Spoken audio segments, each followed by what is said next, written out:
All right, well, we're talking about how to sell your business for top dollar.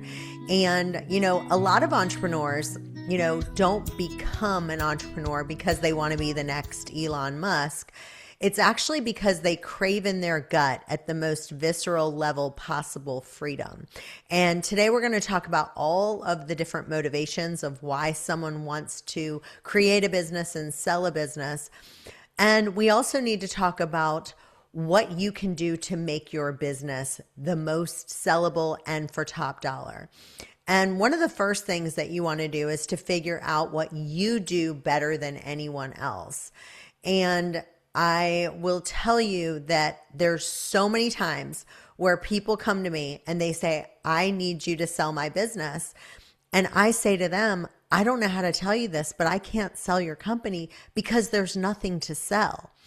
And one of the biggest mistakes that people make is they start cross-selling. And so we're going to talk about cross-selling. We're going to talk about the subscription-based model and so much more. So let's dive right in. I do want to tell you what got me really passionate about helping businesses to grow, scale, and exit. And one of it is one of the businesses that I built.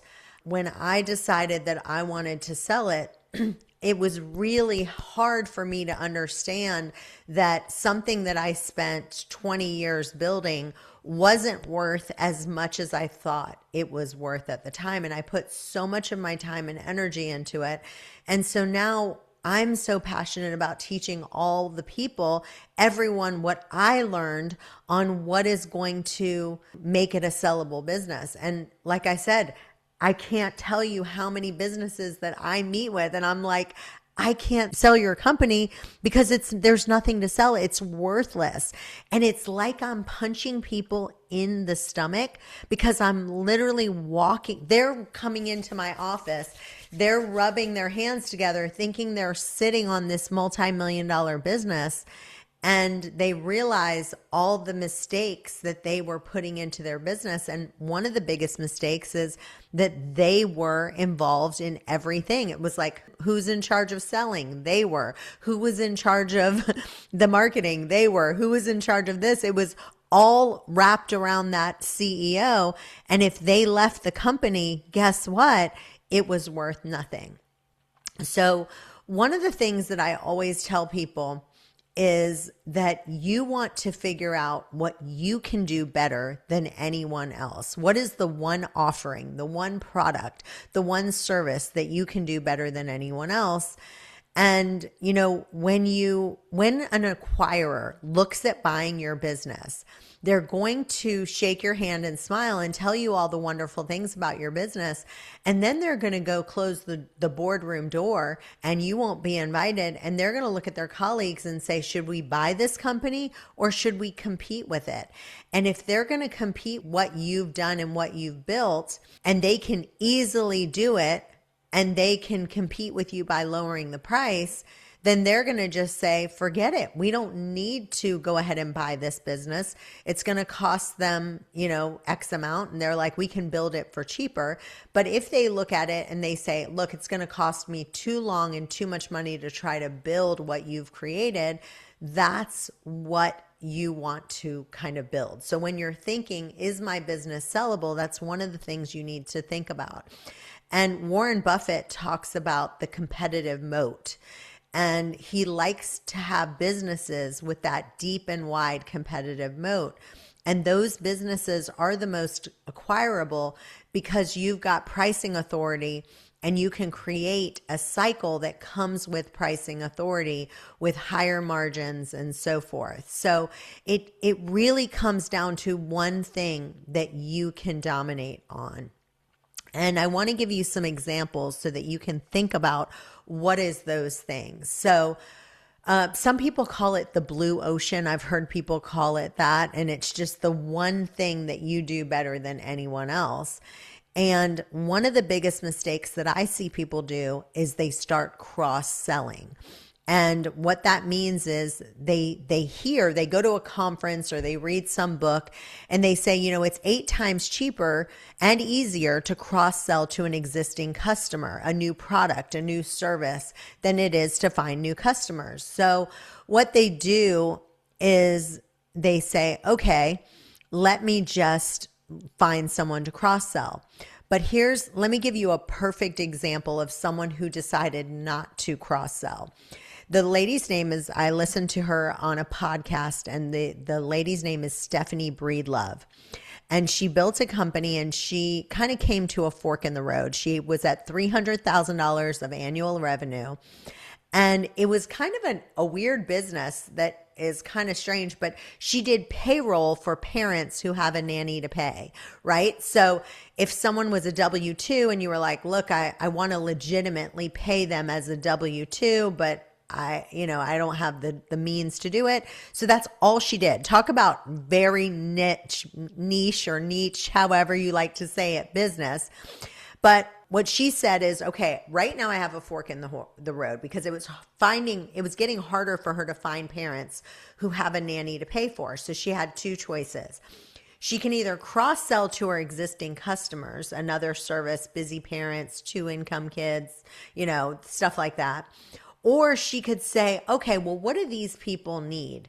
They need meal delivery. They need snow removal. They need lawn care. They need a pool service person because these are busy parents and they need all these other things.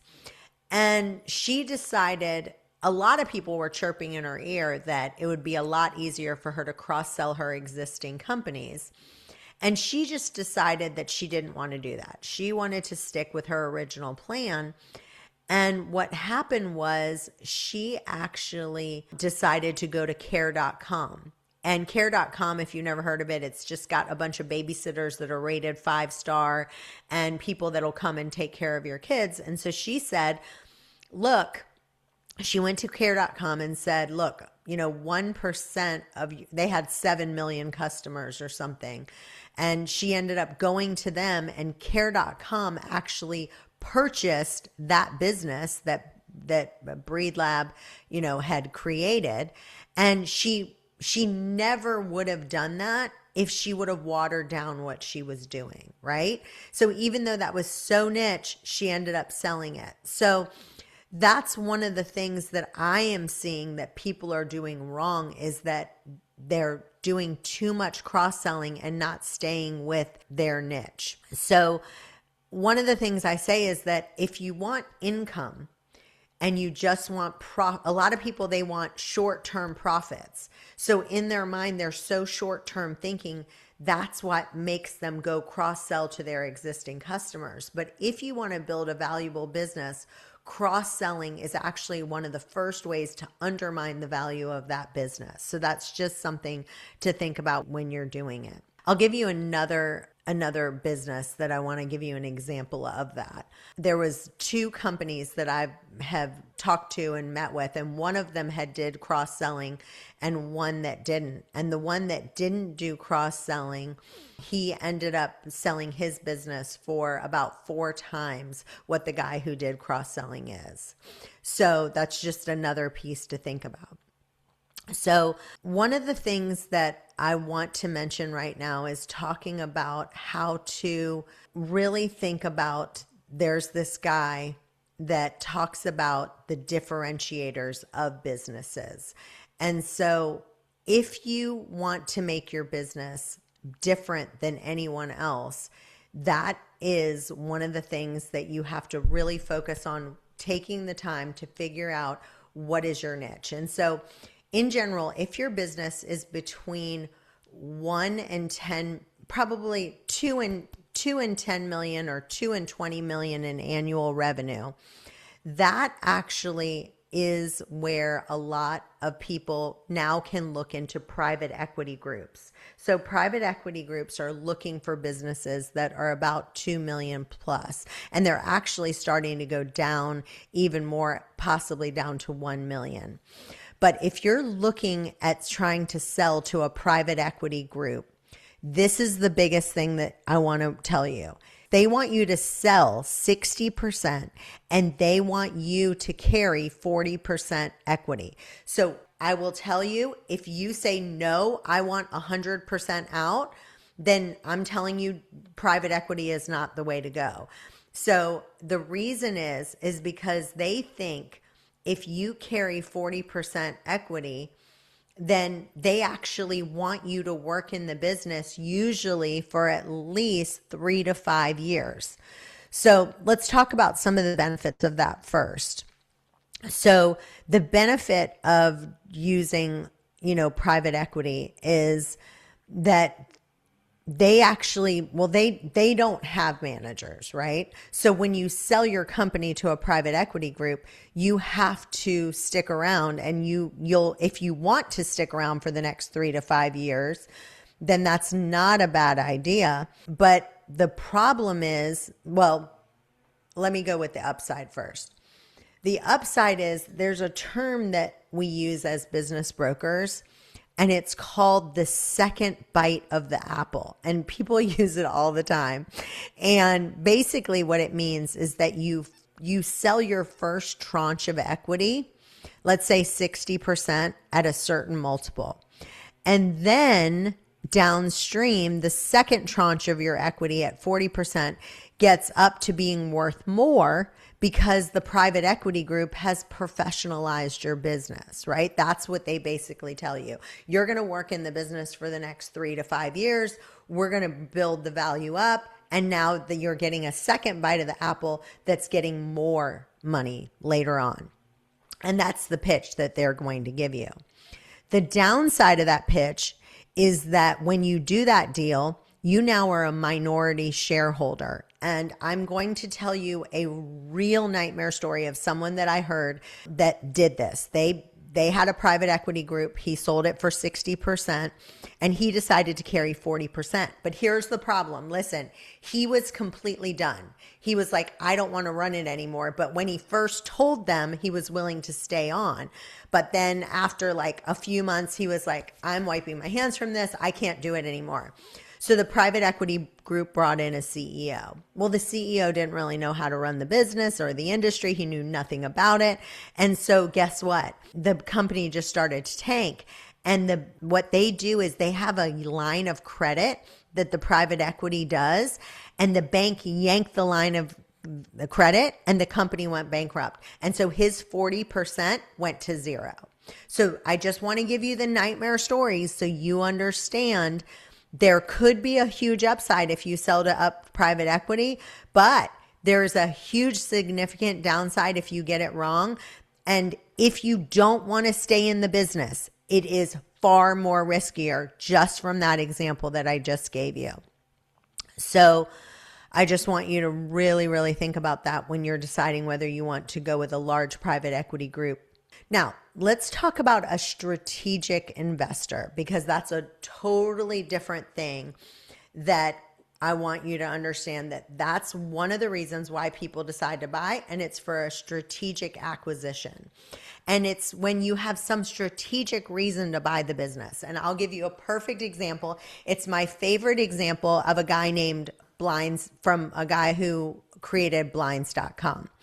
And I just love this story, but he, started with blinds.com. His wife had a blinds business, and then he ended up creating blinds.com, which became the #1 online blind store.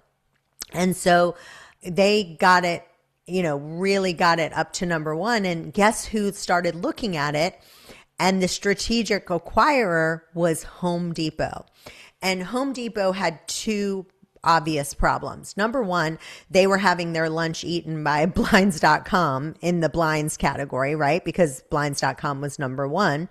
And #2, they were actually being outcompeted in the area of, when you go to homedepot.com, when you're buying things, think about blinds. Like, blinds are not really an easy thing. It's not like buying a book on Amazon, right? Like you have to measure it, you have to make sure it fits. And so not only was he, Jay Steinfeld is the guy's name, and not only was he number one in dominating in the blinds category, but he had figured the secret sauce for how to sell complicated products that needed to be installed online. Like you buy it online, but then you have to get it installed, right? And so what does Home Depot have? Home Depot has, $100 billion worth of stuff that's complicated that needs to be installed. So not only they wanted to be number one in the blinds category, but they wanted to figure out, okay, where did he get his expertise and his knowledge of how to sell complicated things across the board? Because if you're going to install blinds, it's probably the same way that you're going to install like a cabinet. There's similarities, right? So they had a strategic reason to buy blinds.com. And so that's what I want you to really understand, that story of why they were able to sell for such a high multiple. So that's just something to think about. And one of the things that when you're looking for a strategic partner to come in, sometimes you might sell 20% equity, sometimes 30%. But one of the things, and they might like blinds.com. I think he stayed on for about 4 to 5 years afterwards, which is really, really important, is to get whatever company, if you can get them to stay on, it really is a good thing. And I think he ended up staying for about 4 to 5 years. But one of the things that I want to really tell you about is I had a friend who actually, it was called Kazam Bikes. She lived in Virginia Beach. And I asked her and she told me I could share her information. Her name is Mary Beth Lugo. She was on Shark Tank. And she ended up doing a deal with one of the Shark Tank guys, and she had a very good experience. She ended up selling the whole company afterwards. But I also had another friend that did a deal with Shark Tank, and she did it with Robert Herjavec. And he actually ended up selling for 15%.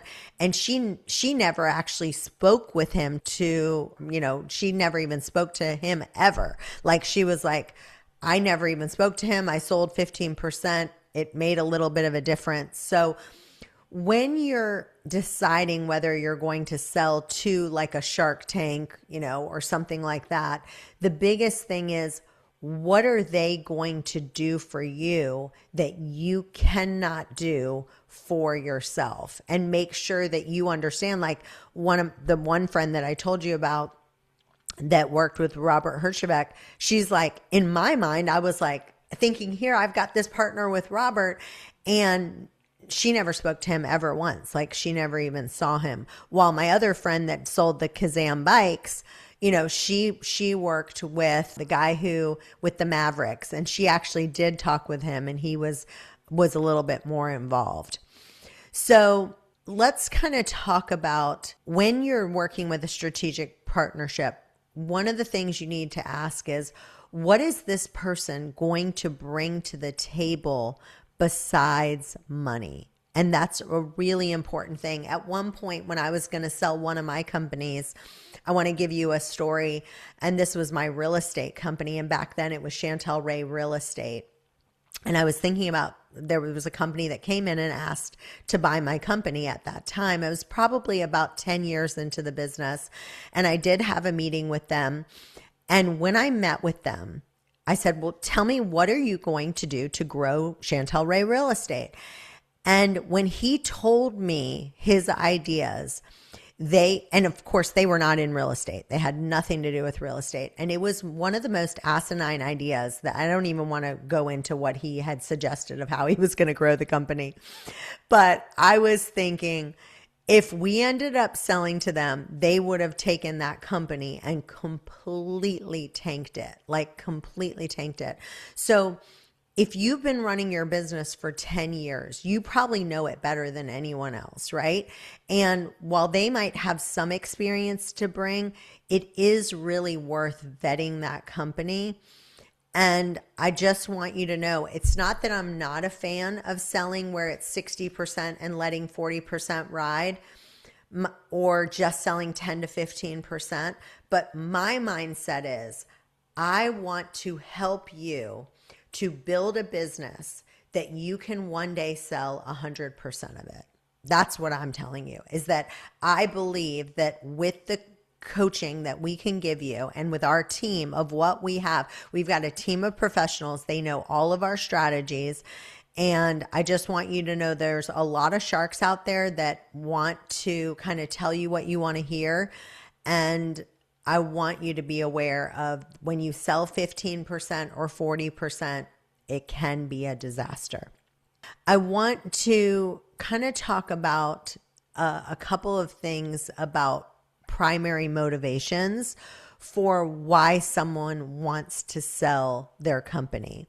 So one of the things that, if you think about it, is freedom. And, I created something called Finch Freedom because I believe that one of the biggest things that people want more than anything is freedom. And you don't want to go from, when you sell a percentage of your business, you go from one day being an entrepreneur to the next day you're an employee and you're like, this isn't what I signed up for. This isn't what I didn't sign up to, now back to being an employee again. And when you sign up these contracts for you have to stay in the business to 4 to 5 years, you are now an employee. And I've seen it. People are unhappy and they created this business to have freedom. And now they have everything but freedom. And so I want to kind of talk about, there's 4 reasons of why someone becomes an entrepreneur and for you to decide which one are you. So one of them is, let's say I call them the mountain people. And that is, their biggest goal is to just get to the top of the mountain. So like someone like Steve Jobs or Jeff Bezos, like they want to build something so big that they want to get to the top of the mountain. And it's like, people that want to go into space. It's like the challenge of doing it. They don't need the money.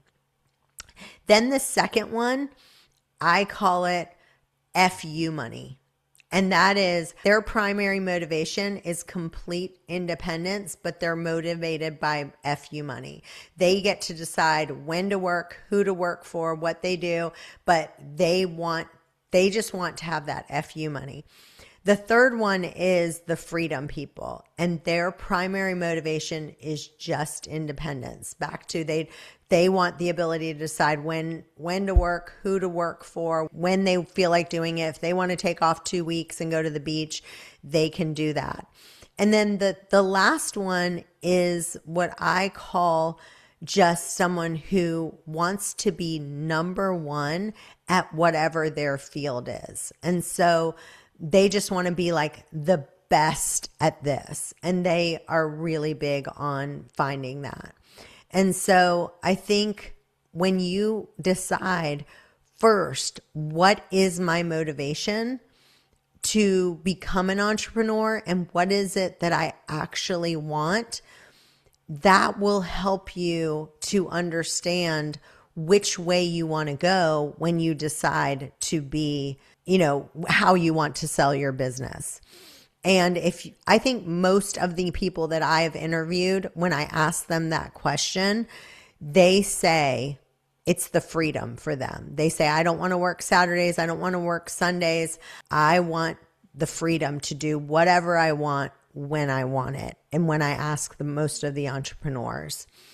And so if that's you, then you don't want to take the 10%, the 20%, the 40% of the business. You want to grow your business so that you can sell it to the 100%.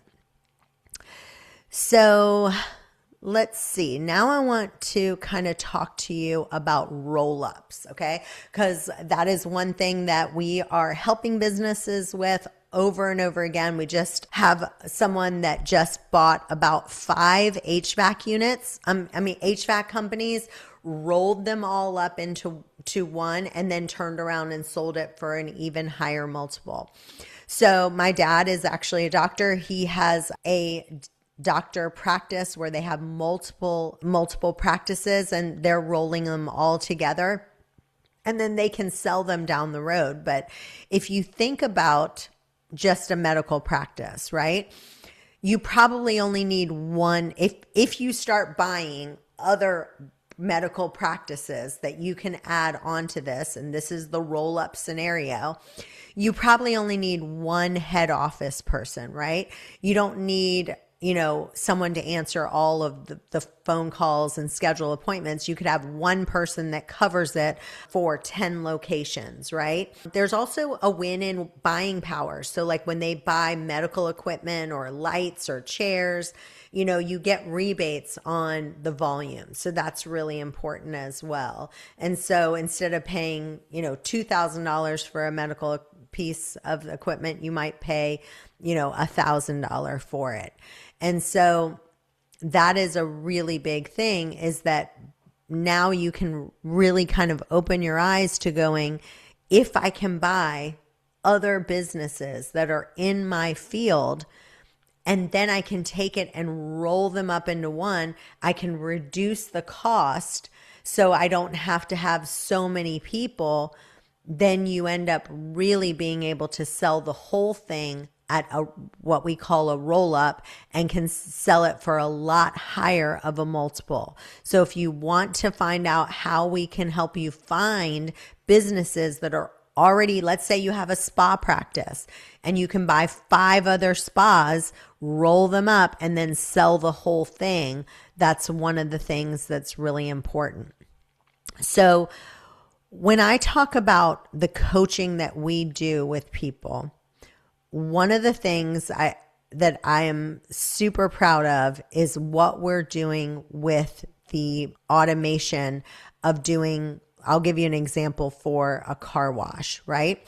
So if you think about a car wash, remember the old days? I don't know. I'm like really dating myself here, but I remember when you used to get a tank of gas and you actually get a free car wash. Like we had a gas station right near us and you actually got a free car wash when you did that. And so there's something where there's called recurring revenue. And then there's also something called reoccurring revenue. Those are 2 totally separate things that I want you to be really, really aware of, because recurring revenue is actually, reoccurring is like a rash. Like you don't know when it's going to come. It just reoccurs and you just get it. Recurring is where every month you're getting some amount of money from this customer. And that is what we love to help coach people to figure out how you can create this recurring revenue. So, for example, with the car wash. So now if you go to a car wash, almost all car washes now are doing this model. It's a subscription-based model where it's an all you can eat, basically, all you can wash your car in a month. So it's, you pay $30 and you can go every day of the week if you want. There's no extra no extra charge. It's unlimited car wash because it's a subscription model. And so you might say, well, why would they do that? And it's making those companies so much more valuable because acquirers value subscription revenue, recurring revenue, not transactional revenue, at least not to the same extent. So that industry has been completely changed because almost every one of them are now doing recurring revenue. So, the SaaS model, a lot of you guys have known about that. That's a big one. But I want to give you another example. I have a good friend of ours that has it's so funny. When you look at him, he's the CEO of a flower company. And I tell him all the time, like, if you look at him, he just has such a swagger about him, but I don't know why, but he doesn't look like he's the CEO of a flower company. But if the flower company, in my opinion, is one of the hardest companies that you can possibly think of. And one of the reasons is because selling flowers, I think, is one of the hardest because, first of all, Think about it. Flowers, the farmer cuts the flower off the stem, it starts to die immediately. And the typical flower store throws out 50% of its inventory. And why? Because it's just rotting dead in the refrigerator if someone doesn't buy it. And seasonality wise, Mother's Day and Valentine's Day is when 30% of the flowers get purchased. So you've got 363 other days of the year that you have to randomly try to sell flowers to. So you either have to get like a really expensive place where people are walking by all the time. But there is this flower company that I'm so impressed with. And what they did is they didn't try to look at Mother's Day, weddings and funerals and graduations. They said, who could we sell the subscription business to? And what they decided to do is sell it to 5-star hotels like the St. Regis, like the Four Seasons. And when you go into those hotels, think about it. They literally have fresh flowers there all the time. There was a hotel near my house when I lived in Virginia Beach. It was called the Cavalier. Every time you walked in, they had fresh flowers, a different set of fresh flowers in their front every single time. Well, again, if you sell to those companies, that's the way to do it. And when you think about like ADT or one of the places that do the security, just so you know, the way that it works is when you're selling that to figure out what it's worth, the money that you use that the people make when they're doing the security system, they basically would say, okay, if you go hook up the system and that cost $1,000, then we give that one value. But if the monthly recurring value, we pay 3 to 4 times that amount, right? So that is a really big deal for you to come up with, the transactional revenue. That is the installation revenue that they charge to come in and install the system in your house. But that recurring subscription that's say $39 a month to monitor the system, ADT or Chubb or whoever you use. So the typical acquirer will pay about 75 cents to $1 for every dollar of installation revenue, but they're going to pay $3 to $4 for every dollar of monitoring revenue because it's recurring. So that's why when we meet with you, we really figure out how do you get to this recurring model. And believe it or not, we've been able to do it with every business, but you need someone who can look at it from the higher level to be able to figure out what is that recurring revenue that we can get in that space. So let's see. Now I want to switch gears and I want to talk about how important it is for you to not be involved in your business. And one of the jokes that we have is we call it, you want to be Switzerland. And the reason why we say that is because if you look at every country, Switzerland is like a little blip besides France, Germany, and Italy. And, they should be part of the European Union and they don't even use the euro currency. So they are very like, we're Switzerland, And so one of the things that you want to make sure is that you are Switzerland in the sense that you don't want to have too much reliance on a single customer, a single supplier, or a single employee, which most of the time it's the CEO, but there's lots of time that there's certain employees that they couldn't live without. And so I'll tell you about a company that they sold every bit of their business. They didn't have any other business but to Amazon. And I know that one of the companies was like, if you ever get shut down from Amazon, that could be a red flag. So any dependency on a single customer, a single employee, or a single supplier, you only have one way to get a supply, then if that shuts down, then guess what? The company goes under. So it's really important to make sure that you have those things in check. And that's one of the checklists that we go over and look at. So I just wanted to kind of go over all of these things, and hopefully you got tons out of it of what you can do to sell your business for top dollar.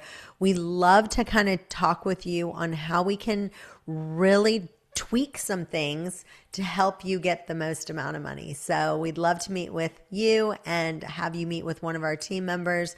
So if this sounds interesting to you, book a free call and we'd love to chit chat with you. So there's 3 things that we help businesses do. Number 1, we teach them to grow, scale, and exit. So if they're thinking about exiting, if they don't want to sell right now, it's okay, but we want to get them to the steps that they need to go ahead and exit their business. Then we can also give you an evaluation of what your business is worth right now. And then we say, hey, if you do these particular steps, then we know we can get you to exit and sell your business for a lot more than what it's currently worth. We can help you with business coaching, we can help you sell your business, or we can do a combination of both.